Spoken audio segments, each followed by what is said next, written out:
Hoy vamos a hablar del Museo del Oro y de la geometría muisca, y que tiene que ver con la interpretación que podemos hacer de todas esas figuras y de esos iconos que hemos estado viendo a lo largo de este diplomado. Dice Eduardo Galeano, al principio el saqueo y el latrocinio fueron ejecutados en nombre del Dios de los cielos. Ahora se cumplen en nombre del Dios del progreso. Sin embargo, en esa identidad prohibida y despreciada, fulguran todavía algunas claves de otra América posible. Eduardo Galeano, 5 siglos de prohibición del arco iris en el cielo americano. Creo que nosotros nos estamos haciendo cargo de hacer esa otra América posible y por eso estamos trabajando en la recuperación de esa memoria tan importante para los pueblos de América. ¿Qué es el Museo del Oro? Realmente el Museo del Oro, más que un museo, es la biblioteca ancestral más importante de Colombia. ¿Qué es la geometría muisca? Es la sabiduría dejada por los ancestros muiscas para leer los libros contenidos en la iconografía de las piezas de orfebrería, cerámica, matrices, rodillos, sellos, pictografías y petroglifos. Y eso es lo que vamos a ver hoy. El Museo del Oro del Banco de la República tiene sedes en Armenia, en Cartagena, en Santa Marta, en Cali, en Pasto y en Leticia. El Museo del Oro tiene más de 34.000 piezas de oro y más de 20.000 objetos líticos, cerámicos, piedras y textiles. El Museo del Oro es la biblioteca que guarda la memoria de las culturas ancestrales de Colombia. Por eso ese lugar es tan importante para todas y todos nosotros.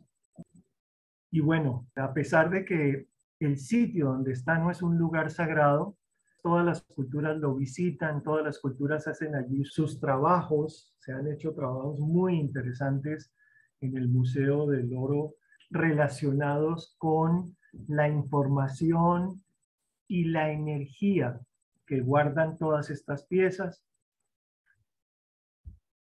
Todo el botín de oro que fue saqueado por los invasores españoles realmente era convertido en lingotes de oro, y esos lingotes de oro se transportaban en barcos hasta España. La casa que recibía todo ese botín era la Casa de Contratación de Indias, que inicialmente estaba en Sevilla y posteriormente se trasladó a Cádiz. Me ha interesado mucho siempre intentar calcular qué cantidad de oro y de plata fue saqueado de América y específicamente del virreinato de la Nueva Granada.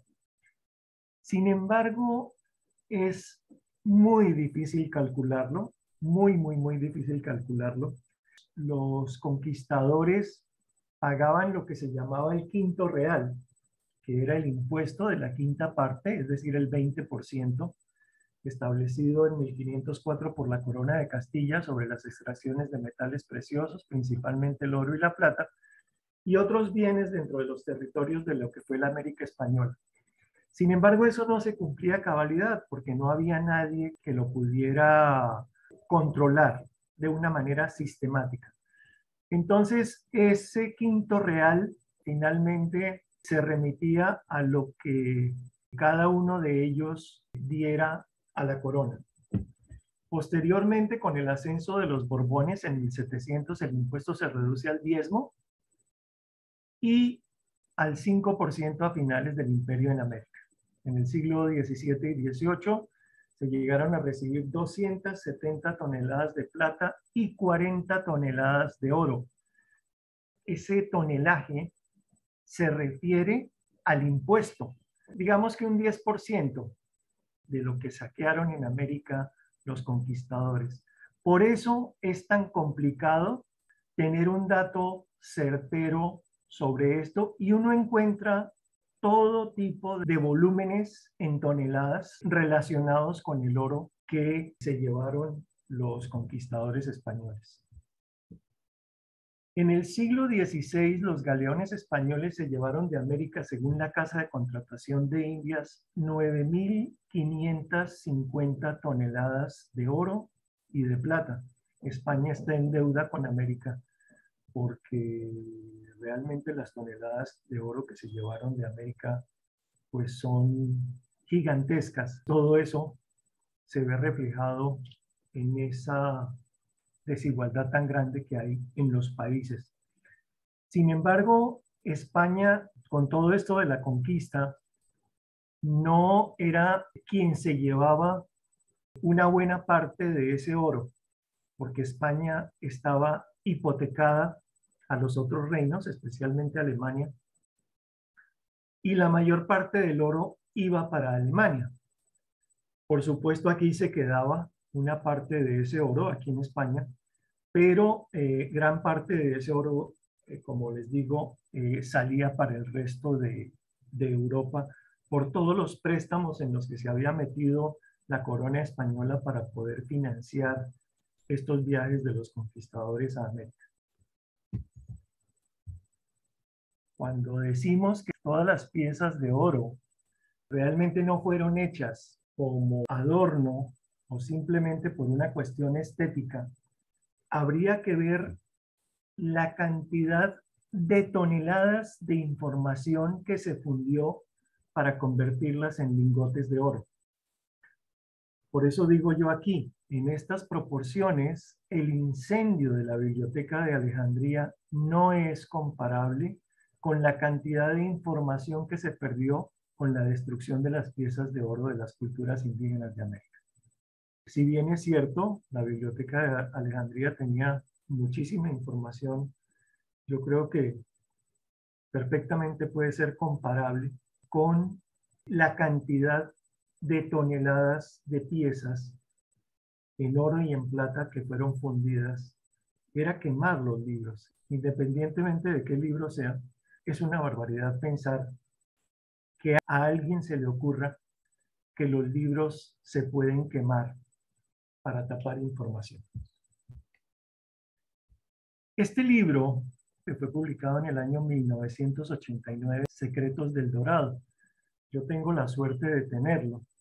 Es un libro que conseguí en los libros usados en las librerías del centro de Bogotá.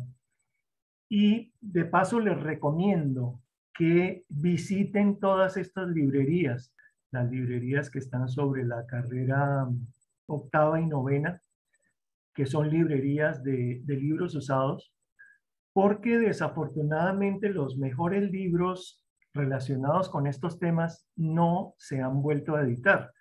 Por ejemplo, la colección del Banco Popular es una colección maravillosa que tiene infinidad de libros relacionados con estos temas. En esa colección se publicaron los libros de Liborio Cerda, los libros relacionados con las noticias historiales de Fray Pedro Simón, se publicó completa en 8 tomos. Bueno, una serie de libros que vale la pena que ustedes se den un paseíto por ahí, porque siempre se encontrarán novedades antiguas interesantes de todos estos libros. Este libro de los secretos del Dorado lo conseguí yo ahí, en una librería maravillosa que se llama Merlín, que me parece a mí una de las más organizadas y que tiene mayor cantidad de información alrededor de todos estos temas. En este libro, que se llama Secretos del Dorado, aparece toda la colección, pieza por pieza, la colección del Tesoro Quimbaya, que fue encontrado en 1890 en Finlandia, en Quindío, 122 piezas de oro, que además de todo lo que se habían llevado los españoles, todo lo que habían saqueado, el gobierno de Colombia, en cabeza de Carlos Holguín, le donó a España en 1892 esas 122 piezas de oro, que son las que ustedes ven aquí. Esto hace parte del Tesoro Quimbaya y todo esto, todas estas piezas, estos poporos también. Yo tuve la oportunidad de estar en el Museo de las Américas en Madrid viendo esta colección, este tesoro. La verdad es que ese Museo de las Américas en Madrid, aquí en España, es lo mejor que tiene el museo. Y solamente por esa colección vale la pena ir a visitarlo. Y de verdad, da tristeza ver estas piezas en esas vitrinas, porque realmente esto debería estar en Colombia.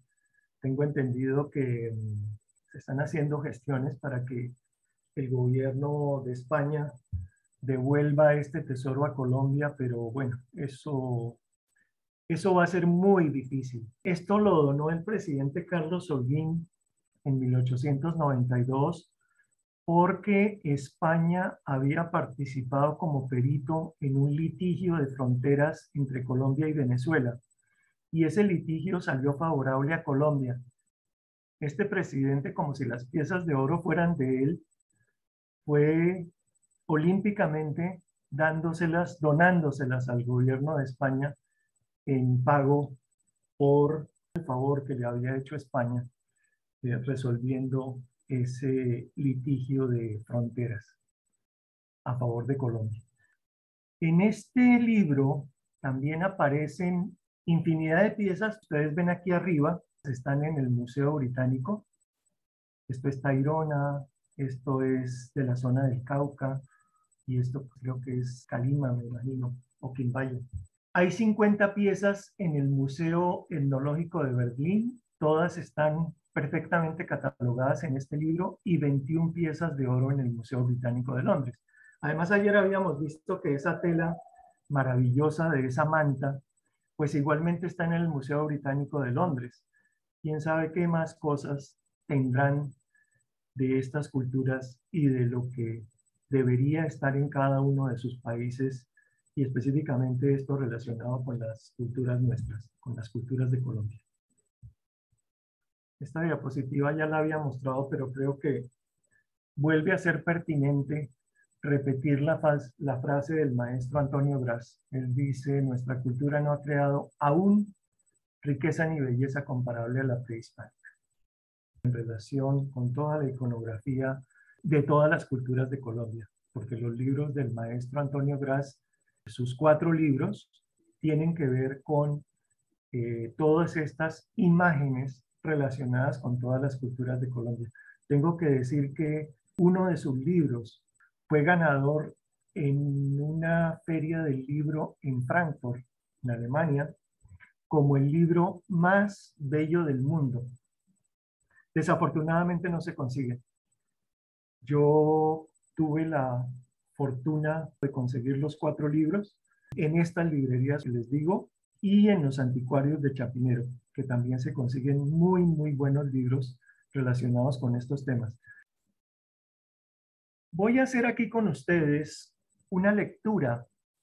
Vamos a tratar de interpretar qué nos dice esta figura, porque hemos dicho que las figuras estas son libros, que estas figuras tienen una información que dejaron los ancestros para nosotros.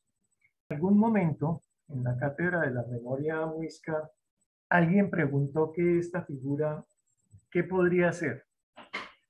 Y empezamos a trabajar alrededor de qué cosas veíamos ahí. En primer lugar, vemos 8 figuras, vemos gente. La ven ustedes aquí: la cabeza, el cuerpo, las piernas y los brazos. 8 figuras. 8 figuras que están centradas sobre un círculo y están todos unidos por los pies. Sobre un círculo con 16 líneas blancas, que es este que hay aquí, se forma esto que se ha dado en llamar el sol de los pastos, que es este sol que tiene las 4 direcciones. Lo ven ustedes aquí: esta dirección y esta otra dirección. Ese es el sol de los pastos que aparece en muchos de las pinturas y los grabados de la cultura del sur de Colombia. Están unidos además todos por la cintura, con este círculo. Y una cosa que hay que decir, si se fijan bien, es que el brazo izquierdo en todos es un poquito más largo que el brazo derecho. El brazo izquierdo como el principio femenino. Eso no está dibujado allí por casualidad. ¿Qué más vemos? Vemos que hay otro círculo que une a todos a estos 8 personajes por el cuello. Están unidos todos por los pies, por la cintura y por el cuello.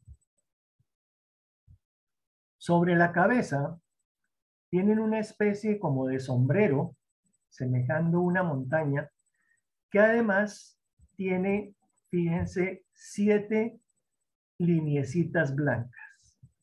Y ese 7 tiene un sentido que para nosotros es el Cujupco, el número 7. Además, todo este dibujo está cerrado por otro círculo en donde hay 64 líneas blancas. Es decir, que empiezan a aparecer el 4, el 8, el 16, el 64 y el 7. Cuando empezamos a meternos en mirar cómo es esto, podría uno decir lo siguiente. Nosotros creemos que este dibujo dice que caminar juntos con un mismo propósito y un mismo pensamiento nos permitirá como humanidad elevar la frecuencia. ¿Por qué hablamos de frecuencia? Elevar la frecuencia significa volver más compleja la geometría de nuestro ADN. Si ustedes han oído hablar de la simática es una ciencia que estudia las frecuencias de los sonidos y cómo los sonidos crean la geometría y crean la geometría sagrada. Simática con C es la geometría sagrada de los sonidos. Todo tiene una frecuencia. Lo primero que aparece en la creación es el sonido. Y el sonido, esas frecuencias de sonido, son las que generan las formas en el universo. Después del sonido viene la geometría. Y yo estoy convencido de que cada lugar tiene su propia frecuencia. Eso lo descubrieron los ancestros y por eso los nombres originales. Los nombres originales contienen esas frecuencias y es muy importante por eso recuperar los nombres originales para volver a dejarlos sembrados en el territorio en cada uno de ellos. En la medida en que se aumenta la frecuencia de ese sonido, la geometría se va volviendo cada vez más compleja. Eso quiere decir que nosotros estamos afectados por todo ese tipo de frecuencias en la medida en que el planeta va aumentando esa frecuencia, nuestra geometría se va complejizando. Es muy interesante esto. Los computadores aumentan la memoria de 4, 8, 16, 32, 64. Son los números que aparecen aquí. Y esto tiene que ver con la tecnología que se está manejando hoy. En el futuro deberíamos aumentar nuestro potencial cerebral del que solamente empleamos entre el 10 y el 15%. Con el 7, el Cujupqua, que está mencionado aquí, debemos destapar nuestros oídos para llenar de mejor manera nuestro canasto de sabiduría. El sombrero es la conexión con el orden celeste, el Chipaba, y la inteligencia universal, la Madre Bagu. La mayor parte de los pueblos indígenas usan un gorrito que es esa conexión que hay con lo celeste, con la divinidad. Esa forma geométrica sobre la cabeza es una geometría que permite desarrollar de mejor manera esa conexión. El dibujo hace énfasis en el lado izquierdo, el femenino, para que podamos elevar nuestra frecuencia en unísono con la frecuencia del planeta, debemos caminar con un mismo propósito, debemos caminar juntos y debemos caminar con un mismo pensamiento que nos permita como humanidad ir hacia adelante. Puede ser especulación, tómenlo como quieran, solamente lo estoy mostrando aquí como un ejercicio, como un juego. Sin embargo, creo que así como los códigos de la Muskugún, cada dibujo tiene múltiples significados. Y creo que cada uno de nosotros y cada una de nosotras podría encontrar en este dibujo su propio sentido y su propio significado. Y eso lo digo para todas las imágenes que encontramos en todos estos libros, en la cerámica, en todos los museos, a donde vayamos. La idea es que ustedes comiencen a intentar descubrir qué hay detrás de estas imágenes y de estos dibujos, porque eso creo que será muy importante hacia el futuro. Y eso no se ha trabajado. Los únicos que hablan de este tipo de cosas son los mamos, los sabedores mayores. Ya tienen acostumbrada su mente a leer estas figuras que permanentemente les están hablando. Ya hemos dicho que los tunjos contienen mucha información en pequeñito. Hoy sería como una USB. Y cada uno de ellos fue hecho para un conocimiento específico y para dejar plasmada una información determinada. Miremos estos dos tunjos que encontré en la página del Museo del Oro. Para poder interpretar esto se necesita que las fotografías sean muy nítidas, que uno pueda contar cuántas rayitas hay, que uno pueda contar cuántos dedos de la mano hay, que uno pueda contar cuántos dedos de los pies y que vea toda la figura a un nivel de detalle lo más nítido posible. Estos tunjos son un símbolo del caudal infinito de sabiduría de nuestros ancestros. Son un objeto pequeño que contiene una gran información de la memoria del universo para ser guardado en el interior de la Tierra.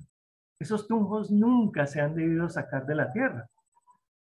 Fueron hechos con esa intención y estuvieron dentro de la Tierra.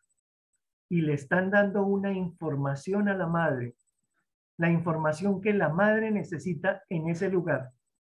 Ninguna pieza de oro se ha debido sacar de ningún sitio. Eso haría que estuviéramos en un estado de equilibrio mucho mejor en el que estamos hoy. Yo diría que hoy estamos en un estado de desequilibrio, no de equilibrio. Y parte de lo que ha causado eso es precisamente que no hemos respetado que estas piezas se quedaran donde fueron dejadas por los ancestros por una razón determinada, la que fuera. Eso ha debido respetarse. Y lo que nosotros hemos hecho es irrespetar a la madre tierra, saqueando todo lo que vamos encontrando por todos lados. Y si es oro, pues con mayor razón. ¿Qué vemos de estas figuras? Vemos que hay una figura femenina, que es la de la izquierda, y que hay una figura masculina, que es la figura de la derecha. Y que cada uno guarda su propia información. Esto fue hecho para algo específico. Dos tunjos que puedan ser muy parecidos no necesariamente tienen la misma información. Vamos a mirar cada uno de estos tunjos. Vamos a hacer una lectura numérica y geométrica de estas figuras. Así como lo hicimos con el símbolo del libro del maestro Gras, vamos a hacerlo aquí con estos tunjos. Entonces, ¿qué encontramos? Que esta figura es una mujer y lleva un gorro. Ese pecúa pecúa es un símbolo de eternidad. La cabeza de esta figura es una elipse. Los ojos son dos elipses y la boca también es una elipse. En el collar tiene 5 círculos y el collar es rematado por 3 hilos. Todo esto nos está hablando, está diciendo cosas. Los pezones son 2 puntos. El tronco es un triángulo hacia abajo. La cintura es un rectángulo. En las manos, que es donde generalmente estas piezas muestran el trabajo de la persona o de lo que hay que hacer, aquí en el caso de esta figura, el trabajo es una línea. Pero fíjense que las manos solamente tienen 3 dedos, no tienen 5 dedos. El cinturón tiene 3 hilos. Las caderas realmente están mostrando un triángulo hacia abajo porque probablemente esta figura está sentada, no está parada. El sexo es un triángulo hacia arriba, por eso sabemos que es una mujer. Las piernas y ese asiento forman 2 triángulos cruzados. Un triángulo hacia abajo, de las piernas en la parte de arriba, y otro triángulo en sentido contrario hacia la parte de arriba. Eso forma una estrella de 6 puntas. El vacío que hay, porque eso también tenemos que tenerlo en cuenta, es un rectángulo formado por 2 cuadrados. En un lado del pie, en el lado izquierdo, hay 5 dedos y en el lado derecho hay 4 dedos. No es que quien lo hizo se haya equivocado. Si el pie derecho tiene 4 dedos, eso tiene una razón de ser. Y si el izquierdo tiene 5, es por otra razón muy clara. Lo mismo, ¿por qué la mano tiene 3 dedos y no 5? Muy bien, miremos la otra figura. La cabeza es otra elipse. Sobre la cabeza tiene un círculo. Es este círculo que ustedes ven aquí, ¿cierto? Si uno lo mirara por encima, este personaje tiene un círculo sobre la cabeza. Los ojos son elipses, pero a diferencia del personaje anterior, este tiene marcada la pupila con un círculo grande. Y además las orejas son muy grandes. Tiene 4 líneas a la derecha y 5 líneas a la izquierda. Este personaje veía muy bien y oía muy bien, a diferencia del otro. Al otro probablemente no le interesaba tanto ver. Fíjense que este tiene una boca grande, que también es una elipse. No son círculos, todos son elipses. Los únicos círculos que hay aquí hasta ahora son los del collar de la primera figura. A diferencia de la figura de la primera figura, este personaje tiene 2 bastones y 2 bastones que son diferentes, uno del otro. Uno tiene un dardo en la punta y el otro tiene como un cabezal. Son 2 bastones diferentes para trabajos diferentes y este personaje cumplía esos 2 trabajos, a diferencia del personaje anterior. Tiene un collar con 3 hilos iniciales y 3 hilos finales. Tiene además una elipse, tiene 8 colgantes, ¿sí? Que rematan en una punta que está doblada. Este sí tiene, en las manos tiene 5 dedos. En el ombligo tiene un punto, a diferencia del otro. El otro no tiene, no le marcan el ombligo. El cuerpo es un triángulo. Digamos que la estructura general de esta figura es, a diferencia del anterior, es un triángulo hacia abajo. Esa es la generalidad de la forma de esta figura. El cinturón es una línea. El falo, por eso decimos que es un hombre, está hacia arriba. Tiene 2 triángulos, que no sabemos qué es eso. Tiene 2 triángulos, uno hacia arriba y otro hacia abajo. que arman un rombo dividido por un espacio. Tiene 5 dedos a cada lado en los pies, pero a diferencia del anterior, este tiene un remate semicircular en la parte de abajo. Estos dos personajes están sentados y están haciendo un trabajo. Muy bien. ¿Qué hacemos con todo esto? Hemos leído los números y la geometría. ¿Y ahora qué? Ahora, ¿cómo seguimos?